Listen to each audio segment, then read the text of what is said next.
Hello friends, कैसे हैं आप सभी लोग। आई होप आप सभी बहुत बढ़िया होंगे। मैं K R Saini KR education hub पे आप सभी का स्वागत करता हूं। दोस्तों, आप सभी दोस्तों के बहुत सारे कमेंट्स आ रखे थे कि सर जो है हमारे को घर के पास में पोस्टिंग कैसे मिलेगी और जो है डिवीजन का अलॉटमेंट कैसे होगा। अभी तक काफ़ी सारी जगह पे जो RRC यहाँ पे रिजल्ट आउट कर रही है उनमें आपके डिवीजन का अलॉटमेंट नहीं हो रहा है। तो अब जो आगे की प्रक्रिया होगी, जैसे कि SECR south eastern central railway जो है उसने यहाँ पे पोस्ट का अलॉटमेंट साथ ही किया है। और रेलवे में इधर जो जयपुर है, जयपुर ने लगभग यहाँ पे नॉन PWD और PWD सभी कैंडिडेट के यहाँ पे रिजल्ट आउट कर दिए हैं। तो उनका जो है अभी तक ना तो पोस्ट अलॉटमेंट हुआ है और ना डिवीजन का अलॉटमेंट हुआ है। तो ये जो डिवीजन का अलॉटमेंट होगा ये कैसे होगा और आपको जो है घर के पास में पोस्टिंग कैसे मिल जाएगी, इस बारे में अपन इस वीडियो में कंप्लीट चर्चा करेंगे। और साथ ही जो है आपका ट्रांसफर से रिलेटेड भी अपन बात करेंगे कि आप अदर जोन में हैं तो आपको जो है ट्रांसफर कैसे होगा आपका, ये सारी कुछ चर्चा अपन इस वीडियो में करेंगे। तो बने रहिए वीडियो के साथ में, अंत तक वीडियो को जरूर देखिए। ये वीडियो जो है आप लोगों के लिए बहुत ज्यादा हेल्पफुल होने वाला है। तो दोस्तों देखो, होता ऐसा है कि जब अपनी जॉब नहीं लगती है शुरू शुरू में, तो अपन सोचते हैं कि अपनी जो जॉब है कहीं भी लग जाए, मैं जॉब कर लूंगा, चाहे लक्षद्वीप लग जाए, चाहे किसी भी टाइप की जॉब लग जाए। मैं सभी सभी गवर्नमेंट जॉब की या प्राइवेट जॉब की सभी की बात कर रहा हूँ। इसमें आपको पेमेंट कितना मिले कुछ ही मिलो, अंत में जो प्रायोरिटी आती है वो आती है कि घर के पास में जॉब मिलनी चाहिए। जैसे कि आपको मान लो चेन्नई मिल गई, और जब तक जॉब नहीं मिल रही थी तो सभी लोगों को ही लगता है कि यार जॉब मिल जानी चाहिए, कहीं मिलो। अब जब आपको जॉब मिल गई चेन्नई में तो आपको भी लग रहा है कि यार घर के पास मिलनी चाहिए, घर का जो अपना होम जोन है वो मिलना चाहिए। अब जैसे कि मान लो आपको होम जोन भी मिल गया, मान लो अजमेर, आप जो है अजमेर जोन में आते हो और आपको जो है आपका ये भी मिल गया। अब आप जो है जयपुर के हो, अब आपको जयपुर डिवीजन चाहिए। मतलब ये जो है अपनी एक्सपेक्टेशन बढ़ती ही जाती है। और जब आपको जयपुर डिवीजन भी मिल जाएगा तो आप फिर सोचोगे कि मेरा घर का जो नियर बाई स्टेशन है वो मिलना चाहिए मेरे को। तो ये सभी के साथ ही होता है, आपके साथ नहीं होता है। और जिसको जो जॉब मिल जाती है, आप सभी को मैं बताता हूँ कि मेरे बहुत सारे दोस्त नॉन है जो इनकम टैक्स ऑफिसर है या फिर एक्साइज इंस्पेक्टर है, वो बाहर यहाँ पे ड्यूटी कर रहे हैं चेन्नई में या फिर आपके नागपुर वगैरह में। तो वो लोग जो है उनकी उनसे अगर अपन बात करें तो यूँ लगता है कि यार वो भी लोग जो है यहाँ पे इतने खुश नहीं है अपनी जॉब से। उनको भी लगता है कि यार हमें जो जॉब है राजस्थान में मिलनी चाहिए थी।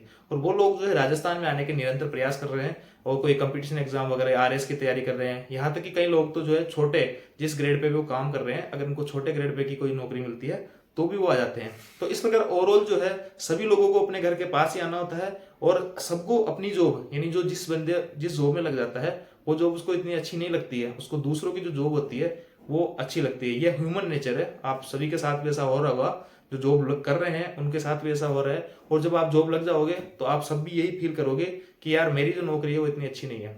फिर भी ओवरऑल जो है सबका लक्ष्य ये होता है कि मेरे को जो है नौकरी घर के पास मिले। तो अपन घर के पास, अब जो अपन बात करते हैं कि होम डिवीजन आपको कैसे मिलेगा, तो होम डिवीजन में दोस्तों आपको रेलवे जो है आपको होम डिवीजन ही देने का प्रयास करती है। सपोज दैट मान लेते हैं कि आप RRC जयपुर में के अंतर्गत आपका कहीं भी किसी भी डिवीजन में आपका घर है। RRC जयपुर के अंदर 4 डिवीजन आते हैं, इनमें से किसी एक डिवीजन में आपका घर है। और दोस्तों वो जो है अगर आप RRC जयपुर से फॉर्म फिल किए हो आप, यानी आपका जोन वही है जिस जोन में आपका घर है, तो रेलवे कोशिश करता है कि आपको जो है आपका होम डिवीजन यहाँ पे दिया जाए। क्योंकि दोस्तों इससे होता क्या है कि आप एक तो जो है आप लीव वगैरह का इश्यू आपके जैसे कम रहेगा, आपको बार बार ज्यादा लीव की जरूरत नहीं पड़ेगी। आप आसपास रहोगे तो अपने सारे फैमिली फंक्शन वगैरह आप अटेंड कर लोगे, और दूर रहोगे तो आप बार बार लीव लोगे तो उससे रेलवे में जो है छुट्टियों का थोड़ा पंगा होता है, छुट्टियां आपको कम मिल पाती है क्योंकि स्टाफ की शॉर्टेज होती है। इसलिए रेलवे कोशिश करता है कि आपको जो है घर के पास ही आपकी पोस्टिंग की जाए। अब आपको होम जोन में होते हुए भी होम डिवीजन कैसे नहीं मिलता है, ये भी एक अलग बात होती है। ज्यादातर मैक्सिमम 99% चांस होता है कि आपको जो है आपका होम डिवीजन मिल जाए। लेकिन इन केस मान लेते हैं कि आपका जो होम डिवीजन है वहां पे है पोस्ट है 500, यानी कि 500 पोस्ट यहाँ पे भरनी है, और आपके उस डिवीजन के कैंडिडेट है यहाँ पे 600 कैंडिडेट। तो अब जो 100 कैंडिडेट है उनको बाहर इधर उधर किसी भी आपके जो है आपका जो डिवीजन है उससे बाहर किसी भी डिवीजन में डाल सकते हैं। और 500 कैंडिडेट जो है उनको कोशिश करती है रेलवे कि उसी डिवीजन में जिस डिवीजन के वो कैंडिडेट है उसी में डाला जाए। अब आप सवाल ये उठता है कि 500 कैंडिडेट रैंडम चुनती है या फिर जो क्या देखा जाता है उसमें कि 500 ऊपर ऊपर के ले लिए जाते हैं। तो जी हाँ दोस्तों, यहाँ पे जो मेरिट के अंदर टॉप होते हैं 500, उनको उस वो डिवीजन मिल जाएगा। बाकी जो नीचे के लो लेवल के या जिनकी रैंक जो है लो है, यानी 500 के बाद की रैंक है, तो उनको रैंडम इधर उधर दूसरे डिवीजन में यहाँ पे दे दिया जाता है। जैसा कि हमारे साथ ऐसा हुआ था, जयपुर में इनिशियल यहाँ पे कोई पोस्टिंग नहीं दी जा रही थी। 2018 के NTPC के बैच की मैं बात कर रहा हूँ, और कुछ बच्चे यहाँ पे 10-15 बच्चों को जयपुर डिवीजन मिला था। वो इसलिए मिला था, हम भी जयपुर के थे, वहां पे पोस्टें कम थी, यानी कि हम बहुत सारे बच्चे थे। मान लो कि आप 100-150 बच्चे हम जयपुर के थे, और पोस्ट यहाँ पे थी जो 10 पोस्ट खाली थी। अब जो 10 पोस्ट थी वो हमारे हमसे जो टॉप रैंक के थे, मेरी रैंक जो थी 113 रैंक थी अजमेर जोन से, तो यहाँ पे ऊपर के जो 10 बच्चे थे उनको उठा लिया था और हमारे को रैंडम कहीं भी मिला था। हमारे गांव के आसपास के जो कैंडिडेट है उनको किसी को जोधपुर मिला था, किसी को अजमेर मिला था और मेरे को बीकानेर डिवीजन मिला था। तो इस प्रकार आपको यहाँ पे डिवीजन का अलॉटमेंट होगा। आपके होम जोन में अगर आपका डिवीजन पड़ रहा है, यानी आपका होम जोन है उसी में आपका होम डिवीजन है, तो आपको घर के पास ही रेलवे कोशिश करता है आपको पोस्टिंग देने की। और अगर आपको पोस्टिंग नहीं मिलती है तो मैंने जो रीजन बताया वो रीजन इसमें हो सकता है। इसके बाद में आप जो है ऑन रिक्वेस्ट लगा के या म्यूचुअल ट्रांसफर लेके या फिर जो है आप स्पाउस बेस पे ट्रांसफर लेके यहाँ पे आप अपना डिवीजन चेंज कर सकते हो।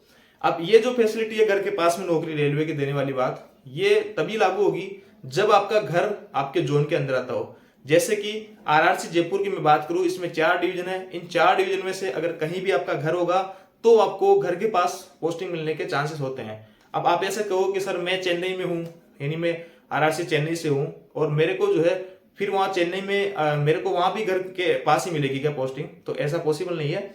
अगर आप आपके होम डिवीजन में नहीं हो, आपका होम जोन में नहीं हो, तो फिर आपको अगर अदर जोन में हो तो आपको पोस्टिंग वहां के जो जोन है उसमें कहीं भी रैंडम दे दी जाएगी।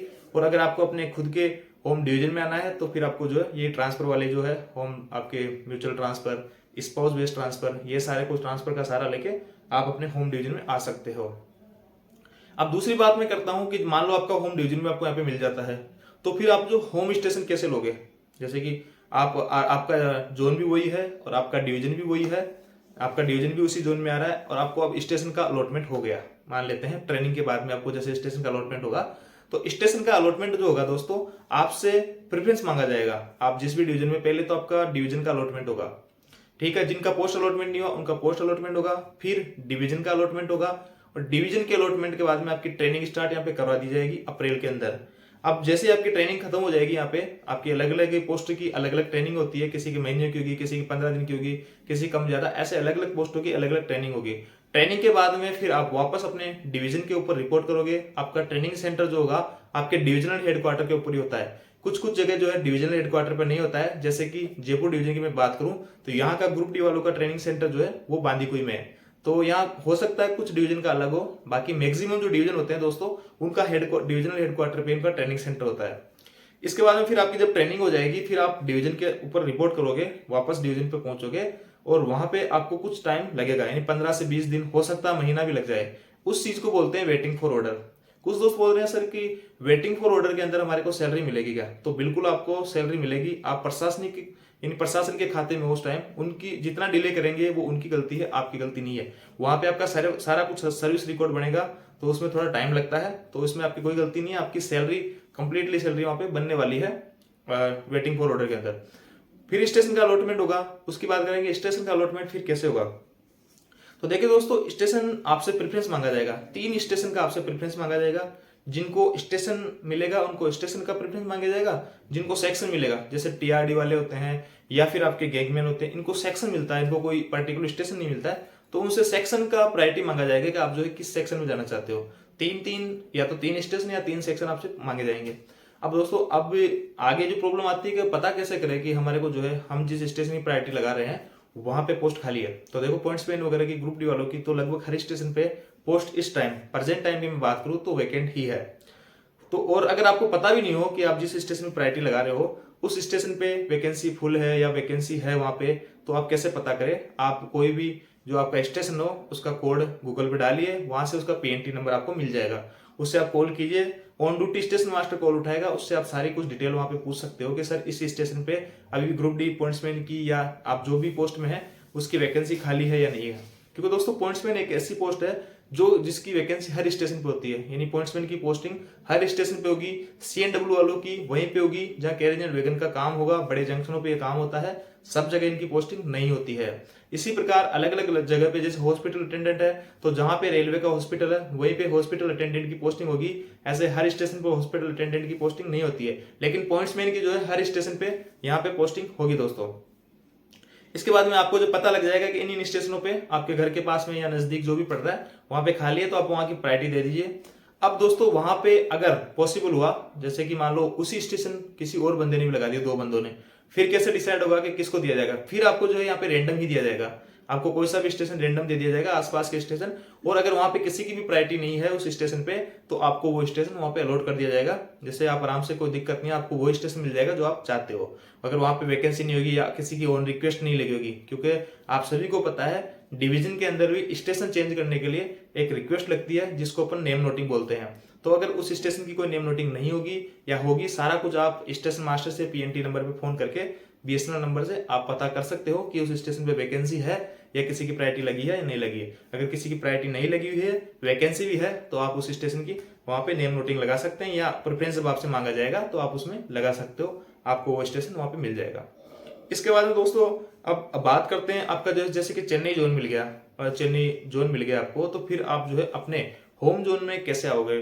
तो इसके 3 रास्ते हैं दोस्तों। एक तो होता है आपका म्यूचुअल ट्रांसफर, एक होता है आपका स्पाउस बेस का ट्रांसफर, और एक होता है आपका ऑन रिक्वेस्ट ट्रांसफर। तो दोस्तों इस प्रकार जो है आपको यहाँ पे स्टेशन का अलॉटमेंट होगा और डिवीजन का अलॉटमेंट होगा, और ट्रांसफर जो है किस किस टाइप के होंगे उसमें अपन जो है अलग से डिटेल से चर्चा करेंगे कि अपन जो है कैसे कैसे आवेदन कर सकते हैं। नेक्स्ट वीडियो जो है मैं इसके ऊपर बना दूंगा कि ट्रांसफर जो है कैसे कैसे होते हैं, और म्यूचुअल ट्रांसफर में कैटेगरी का क्या रोल होता है। साथ ही जो है आपके म्यूचुअल जो ट्रांसफर होगा उसमें पद जो होता है, जैसे कि पॉइंट्समैन होता है तो वो सीएनडब्ल्यू स्टाफ से कर सकता है, या हॉस्पिटल अटेंडेंट जो होता है वो पॉइंट्समैन से म्यूचुअल कर सकता है या नहीं कर सकता है। इसके ऊपर अपन अलग से वीडियो बनाएंगे। और इस वीडियो में इतने ही। अगर वीडियो आपको अच्छा लगा हो तो चैनल को लाइक करिए, शेयर करिए और सब्सक्राइब कीजिए। दोस्तों के साथ शेयर जरूर करिए। Thank you.